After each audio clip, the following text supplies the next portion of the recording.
Please, তোমরা তো জানো না কখন তোমরা মরবা। শোনো, তুমি অপরাধ করিও যদি তোমার মনে হয় আল্লাহ তোমাকে দেখে না, তখন করিও। তুমি অপরাধ করিও যদি তোমার মনে হয় আল্লাহ তোমাকে জিজ্ঞেস করবে না, তুমি নিশ্চিত বেঁচে যাবা।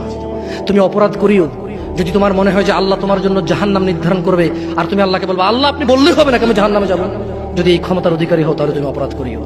তোমাকে বলি, ইয়া মহিলা, মা, বোন, চাচা, চাচি, নামাজ ছাড়া মানুষ মুসলমান থাকে না।